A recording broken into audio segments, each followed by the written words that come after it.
నమస్తే, welcome to Telugu రాజ్యం. నేను మీ వెంకట గన్నవరపు. ప్రస్తుతం స్టూడియోలో ఉన్నారు ప్రముఖ అనలిస్ట్ కేఎస్ ప్రసాద్ గారు. అనేక అంశాల మీద వాటిని మాట్లాడదాము. ప్రసాద్ గారు నమస్తే అండి. నమస్తే అండి. ఏపీ అసెంబ్లీ సమావేశాలు మరి కొద్ది రోజుల్లో రాబోతున్నాయి.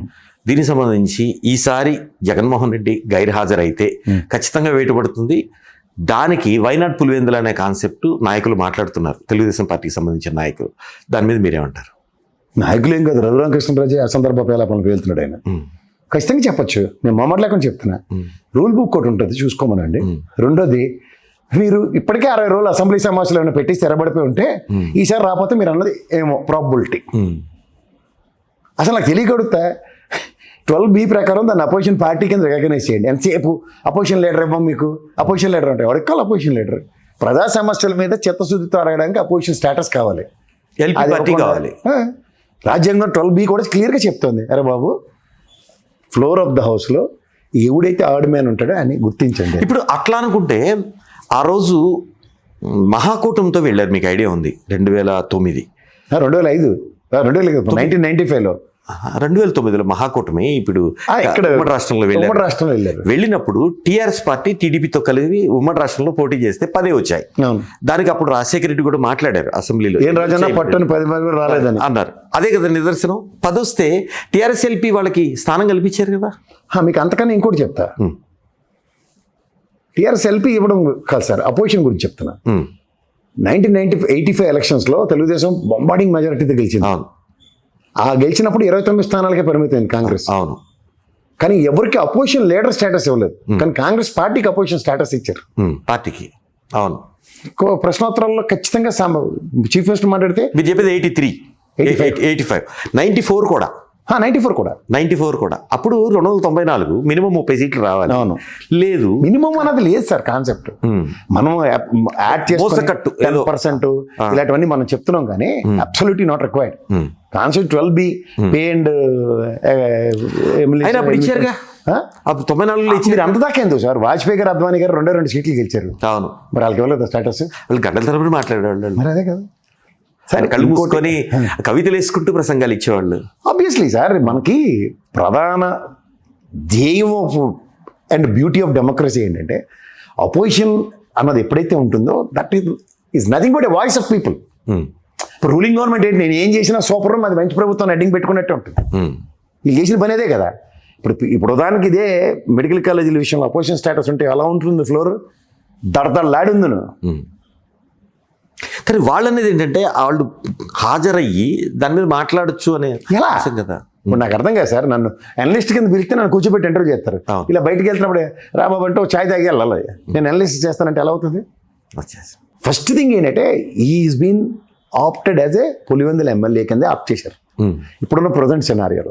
అలా ఆయన ఎర్రగొండపల్లి ఎమ్మెల్యే, లేదంటే ఎక్కడో గెలిచిన ఇదేంటది రాయలసీమలో గెలిచిన ఒకటి, అలా మీరు లెక్కేసుకోండి.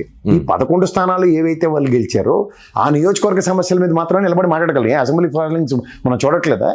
ఒక అపోజిషన్ అన్నది డిక్లేర్ అయితేనే ఫ్లోర్లో ఒక గౌరవ ముఖ్యమంత్రి మాట్లాడినా, లేదంటే ఒక గౌరవ మంత్రులు మాట్లాడినా వాళ్ళకి ఈ అపోజిషన్ నుంచి బెంచ్ నుంచి ఒక నిలబడి మాట్లాడడానికి అవకాశం ఉంటుంది. ఆ సమయం ఈక్వల్ ఉంటుంది. అది అప్పుడు రసవత్తరంగా ఉంటుంది అసెంబ్లీ.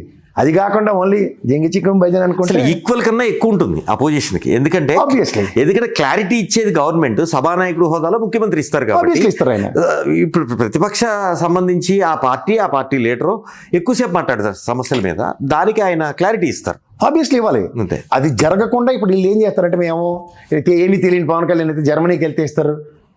ముందు రూల్ బుక్లు చదువుకుంటే దాన్ని బట్టి మాట్లాడచ్చు. నిత్యం టీవీలో కనబడిపోతే బాగు అని బాధపడే రఘురామకృష్ణరాజు గారు కూడా నేను డెలిబరేషన్ సస్పెండ్ చేసేస్తాం. ఇప్పుడు రూల్ బుక్లో ఇప్పుడు ఓకే, బట్ కంటెంప్ట్ అవుతుందో లేదో నాకు తెలియదు. అసెంబ్లీకి సంబంధించి స్పీకర్ మీద నిర్ణయం మీద మాట్లాడటము, స్పీకర్ నిర్ణయము అంటే ఇద్దరు డిప్యూటీ అయినా స్పీకర్ అయినా ఇద్దరు స్పీకర్ కిందే పరిగణిస్తాం. కానీ అక్కడ స్పీకర్ మాట్లాడకుండా డిప్యూటీ స్పీకర్ స్టేట్మెంట్ ఇవ్వచ్చా? నిర్ణయాన్ని ఇవ్వచ్చు, డెలిబరేషన్ ఎవడైనా ఇవ్వచ్చు. ఎమ్మెల్యే అయితే చాలు వాళ్ళకి. మరి పవన్ కళ్యాణ్ చెప్పేది బయలా కాదు, పవన్ కళ్యాణ్ ఇచ్చలేదు డెలిబరేషన్. మేము ఇవ్వము, అపోజిషన్ ఇవ్వము అనేస్తుండే ఆయనే. ఎవరు మీరంతా అని అడగలం. మనం ఇవ్వటం ఇవ్వటం అనేది స్పీకర్ పరిధిలోది కదా. స్పీకర్ పరిధి అనేది కాదు, వీళ్ళకి అసలు థాట్ ప్రాసెస్లో వీళ్ళ ideology is very clear. They want to humiliate Jaganmohan Reddy. కాలేజీలో ర్యాగింగ్లు చేస్తానంటే నెక్స్ట్ డే వేసుకుని వెళ్తున్నాడన్నా కొడతారంటే దాన్ని కూడా నేను ఇంటర్వ్యూలో అడిగారు భయం పడుతున్నారా అని. దేని భయం పడతారు?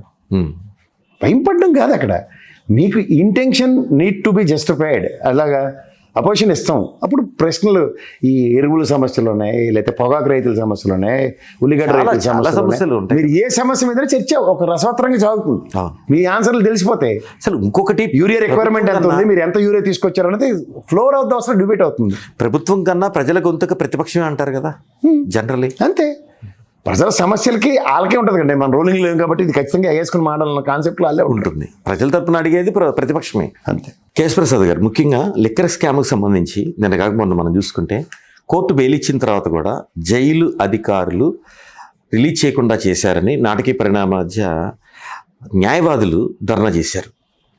తర్వాత వాళ్ళకి లంచ్ మోషన్ పిటిషన్ దాఖలు చేశారు ప్రాసిక్యూషన్. సో చివరికి బెయిల్ వచ్చింది. ఈ నాటకీయ పరిణామాన్ని ఎట్లా చూడొచ్చు? ఓవర్ యాక్షన్ అంటాం, ఓవర్ యాక్షన్ కింద చూడాలి. వ్యవస్థలు మన చేతిలో ఉంటే ఏదైనా చేయొచ్చు అన్నది ప్రాక్టికల్గా చేసి చూపిస్తున్నారు. మన ఇన్నాళ్ళు థియరిటికల్గా ఏదో అనుకునే వాళ్ళం, కానీ అధికారం మా దగ్గర ఉంది కాబట్టి మేము ఏం చేసినా మీరు భరించవలసిందే అన్న కాన్సెప్ట్లో ఉన్నారు. వ్యవస్థల మీద గౌరవం లేదు, మన ఈ రోజు నుంచి మొత్తుకొని వస్తుంది వ్యవస్థలను గౌరవిద్దామని, ఆ కాన్సెప్టే కనబట్టలేదు. ఇది ఎక్కడ విడ్డోరు అండి? మీరు లంచ్ మోషన్ బెయిల్ గ్రాంట్ అయిన తర్వాత ఇదే ఆల్రెడీ ఈ ఎక్స్పెరిమెంటే గౌరవ సుప్రీంకోర్టుతో టెంకు జలాలు తగిలాయి.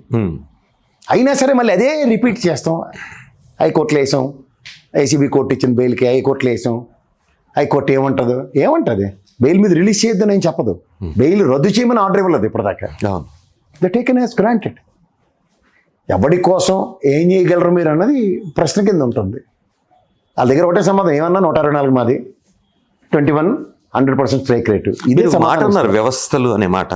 మీకు గుర్తుంది పివి నరసింహారావు గవర్నమెంట్లో ప్రధాని, అప్పుడు అసలు ఎలక్షన్ కమిషన్ అంటే కామన్ పీపుల్కి, నేను చెప్పేది ఇంటలెక్చువల్స్కి అధికారులకి అందరికీ తెలుసు, కామన్ పీపుల్కి అంటే గవర్నమెంట్ ఎలక్షన్ నిర్వహిస్తుందేమో అన్న భావన ఉన్న సమయంలో వ్యవస్థలుగా ఆయన జవసత్వాలు ఇచ్చి ఒక టీఎన్ శేషన్ లాంటి వ్యక్తి ఆయన రావటము, ఆయనకి పూర్తి స్వేచ్ఛ ఇవ్వటము, ఆబ్వియస్లీ ఇవ్వాలి, గతంలోనే ఇవ్వాలి, కానీ పివి నరసింహారావు వచ్చిన తర్వాతనే ఇచ్చి ఆ వ్యవస్థలను పటిష్టం చేస్తే అవి ఇప్పటిదాకా కంటిన్యూ అవుతున్నాయి. దాని తర్వాతనే ఎలక్షన్ కమిషన్ అని ఒకటి ఉంటుంది, ప్రభుత్వం కాదు ఎలక్షన్ నిర్వహించేదని తెలిసి వచ్చింది. మరి వాళ్ళ వ్యవస్థలు ఏంటి పరిస్థితి? ఇప్పుడు రివర్స్ అవుతుంది. ప్రభుత్వం, ప్రజాప్రభుత్వం వ్యవస్థల్లో కాలు చేతులు పెడితే వ్యవస్థ తన పని ఎలా చేస్తుంది అన్నది అతి దగ్గరలో ఇలా గుణపాఠం తెలియబడుతుంది. సమాజానికి చేటు కదా, చేటే. ఇప్పుడు మీకు ఒకటి సమాజానికి విఘాతం కలిగించే కాన్సెప్ట్ ఎలా డ్రైవ్ అవుతుందంటే, గౌరవ హైకోర్టులు, గౌరవ సుప్రీంకోర్టులు ఇచ్చిన ఆర్డర్స్ని కానీ వాళ్ళ ఇంప్లిమెంటేషన్స్కి వచ్చేటట్లు గ్రాస్ రూట్ లెవెల్లో ఎంత సతమతలు అవుతున్నాయో, పోలీస్ వ్యవస్థ ఎంత నలిగిపోతుందో అందరూ చూస్తున్నారు. అది కంటెంప్ట్ అవదా? డిలే చేసిన అవుతుంది. కంటెంప్ట్ దాకా తీసుకెళ్లే కాన్సెప్ట్ అతి దగ్గరలో ఉంది. దాని కాన్సిక్వెన్సెస్ కూడా వీళ్ళు తాత్సారం చేసుకుని కాలక్షేపం చేస్తున్నారు. మీరు ఏ విషయంలో చూసుకోండి, కొమ్మినేని గారి విషయంలో గౌరవ ఎస్పీ గారికి, డిఎస్పీ గారికి కోర్టు ఇచ్చిన చేతావని మెమో ఇష్యూ చేసింది సార్ ఫ్లోర్ నుంచి. చిన్న విషయం అది. మీరు అలా మీరు ఏ కేసు అయినా తీసుకోండి, ఈవెన్ ఛార్జ్ షీట్ ఫైలింగ్ విషయంలో కూడా మీరు కోర్ట్ ఫాలో అయితే అర్థమవుతుంది. అలా లైవ్ లా అని వస్తుంటుంది, ద ఆర్గ్యుమెంట్స్ అండ్ బెంచ్ నుంచి వాళ్ళు ఇస్తున్న డెలిబరేషన్స్ చూడండి. నిజంగా మొహం ఎక్కడ పెట్టుకుంటారో నాకైతే అర్థం కావట్లేదు. కట్టు పేస్ట్ చేసి తెచ్చావు నా మొహానికి ఇదే దిక్కుమాల ఛార్జ్ షీట్ అని ఇలా ఇసురుతున్నాడు ఆయన ఫైల్. చూడరు అదేం జరుగుతుందో ఎవరికి తెలుసు. కానీ వీళ్ళకి ప్రైమరీ మోటో ఏంటంటే సార్, ఎలాగైనా లోపల వేయాలి, అరెస్ట్ చేసాం, ముద్దాయి, దోషి, ఇలాంటి కాన్సెప్ట్లతో లిక్కర్ స్కామ్లో పట్టుకుని వేసాం 30 మందిని 40 మందిని. కానీ వ్యవస్థని తిరిగి బదనాం చేసే కాన్సెప్ట్లో ఉంటున్నారు. అరే ఏం దొరికింది నేను అరెస్ట్ చేశారా అంటే ఇప్పటికి సమానం చెప్పట్లే, అదే కోర్టు అడుగుతుంది. ఇప్పుడు ఉదాహరణకి టిట్ ఫర్ టాట్. ఇప్పుడు చిన్నప్పుడు చూడండి, నేను గిల్లానంటే మీరు నన్ను గిల్తారు. మనం ఎల్కేజీలు యూకేజీలు చదివినప్పుడు అదే చేస్తుంది పనికిమాలిన పనులు. ఎందుకు చెప్తున్నానంటే పనికిమాలిన పనులని, నిన్న లోకేష్ మాట్లాడుతూ వినండి, ఆయన మాట్లాడింది, మా నాన్న జైల్లో పెడితే నేను ఊరుకుంటాను, అవన్నీ వదలను, చిన్నప్పుడు చూడండి గిల్తే నేను అదే చేస్తాను అన్నట్టు. అరే మీ నాన్నగారు చేసిన పని ఏంటంటే ఎక్స్చెక్కర్కి ఆ నేను అగ్రిగేట్ 3,500 crores 5 సంవత్సరాల్లో డెంటు. ఎట్లా? బార్ షాపుల లైసెన్సుల ఫీజులు రద్దు, లిక్కర్ షాప్ లైసెన్స్ ఫీజులు రద్దు. ఆ అగ్రిగేట్ 500-600 కోట్లు చొప్పున 5 ఏళ్ళు అక్యుములేషన్ 300 కోట్లు సబ్స్టాన్షియల్ ఎవిడెన్స్ చూపిస్తున్నారు. మీది ఏంటి చూపిస్తున్నారంటే అలా అడవడం లచ్చికి సీటీ సంతక గజిల్లా శ్రీనివాస్ అవడం ఉత్తరం రాస్తే ఈ మేనేమో మొత్తం బ్యాలెట్ పేపర్ అని తగలెట్టేసింది, ఇష్యూని డైవర్ట్ చేయడానికి 300 కోట్లు అని చెప్పి ఇదిగో తోకంటే అదిగో పుల్లిని కథ మొదలెట్టారు. జగన్మోహన్ రెడ్డి అంటే అలవాటు కదా, శంకర్రావు ఉత్తరం రాసిన 16 నెలలు జైలు ఎట్టవచ్చు, సిబిఐ ఈడీ అని అలవాటు చేసి వచ్చు, అదే అలవాటు చేసి సేమ్ ఇంప్లిమెంట్ చేసి చూపించారు. కానీ అమిత్ షా టేబుల్ మీద ఫైల్ ఉంది, దానికోసమే లోకేష్ వెళ్తున్నారు, మోడీని కలిశారు, దేనికి వెళ్తున్నారు మాట అంటే డిస్కషన్ ఏమైందంటే ఇదే చెప్తున్నాను. ఈ సాక్షి ఛానల్ రానివ్వరు, మిగిలిన ఏవి నీలాంటి నాలుగు ఏదో ప్రాణాలు తెగించి మాట్లాడితే సోషల్ మీడియా అంతు చూస్తామని వార్నింగ్లు మనకి, బూతులు కింద మనకు కామెంట్లు చూడండి ఎలా ఉంటాయి, చంపేయడాను నా దినం పోయిన మీద వాళ్ళకి శ్రద్ధ, వెర్రివాడికి దేని మీద లోకం అన్నట్టు. ఇప్పుడు మనం మాట్లాడిన నిజాలు ఏంటి, లోకేష్ అనే ప్రాతిపదిక మీద ఏ ఐటీ మినిస్టర్ వెళ్తుండే దేశం మొత్తం మీద అన్న దానికి సమాధానం నేను ఇందాక చెప్పాను. ఏ మెడికల్ కాలేజీలు ప్రైవేట్ పరం చేయడానికి, ఏ సెంట్రల్ గవర్నమెంట్ ఇచ్చిన డబ్బులు వెనక్కి ఇవ్వడానికి, లేదా సింగపూర్ కన్సల్టేషన్ అని చెప్పి సింగపూర్ వాళ్ళతో డాక్టర్లతో ప్రైవేట్ ప్రాక్టీస్ పెట్టించే కార్యక్రమం, ఇలాంటివన్నీ గోతులు తవ్వుతుంటే బయటికి నిధులు బయటకు వచ్చినట్టు వస్తున్నాయి. ఇవి చర్చనీయ అవసరం కానివ్వకుండా మిగతా టాపిక్ రాబోయే ముఖ్యమంత్రి జగన్మోహన్ రెడ్డి జైల్లో పెట్టాలి, ఉన్న వాళ్ళకే బెయిల్ ఇచ్చి ఏడు చేయాలో మాకు తెలియట్లేదు, ఇంటికి వెళ్ళి ఆడకుండా వాళ్ళు పంపిస్తుండ్రు. వీళ్ళట మళ్ళీ అరెస్ట్ లేట 11వ తారీఖు, 11వ నెంబర్ ఒకటి పెపే అయిపోయింది, 11వ తారీఖు నాడు మళ్ళీ జైలు నుంచి వెనక్కి రమ్మని మీద ఉండండి. మరి ఈయన కూడా కండిషనల్ బెయిల్ ఇచ్చినప్పుడు ఆరోగ్య సమస్యలు అట్రబిట్ అవ్వ, వాస్తవంగా 11 నెంబర్ వచ్చింది, దాన్ని ఎవరు కాదనలేరు, ఈవెన్ జగన్మోహన్ రెడ్డి కూడా కాదనలేరు. కానీ ఇది స్ఫూర్తిదాయకంగా ఎలా ఉంటుంది, వచ్చిన నెంబర్ మీదనే అనటం ఎట్లా చూడచ్చు? అన్ని 11తో ముడెడతారు వాళ్ళు. ఏమంటే 164, మీవెంత 11, మాది 164, ఇదే లెక్క. ఏ ప్రశ్నకైనా సమాధానం మాది 164, మీరు ఏం చేయలేరు. ఏమనంటే మీ 11 అలాగే చెప్తున్నారు. ఇది కూడా ఏం చెప్తున్నారు, ఇడిది పడి తిప్పి 11వ తారీఖు వెళ్ళి మళ్ళీ సరెండర్ అవ్వాలి. మరో అంశాన్ని చూసుకున్నట్టయితే గుంటూరు జిల్లా తురకపాలెంలో ఒక బ్యాక్టీరియా సోకి గత 5 నెలల్లో 28 మంది చనిపోయారు. అది చాలా బాధాకరం. ఆ అంశం కన్నా ఇంకో బాధాకరమైన విషయం ఏమిటంటే, ఆ చనిపోయిన బాధితులు ఎవరైతే ఉన్నారో ఎందుకు చనిపోయారని కొన్ని వార్తా సంస్థల్లో, కొన్ని వార్తాపత్రికల్లో వాళ్ళు షుగర్ వల్ల చనిపోయారు, ఎయిడ్స్ వల్ల చనిపోయారు అనేది వార్తా కథనాలు రావటం, ఆ బాధితులు బయటకు వచ్చి ఆ సంబంధిత ఛానల్, సంబంధిత వార్తా పేపర్ని దహనం చేయటం, కాల్ చేయటం నిరసనగా చాలా బాధాకరం. అసలు ఏంటి దీని మీద అంటే వైద్య రంగం అనేది ఎప్పుడూ అబ్జర్వేషన్లో ఉండాలి, ఉండకపోవడం అనేది తప్పు.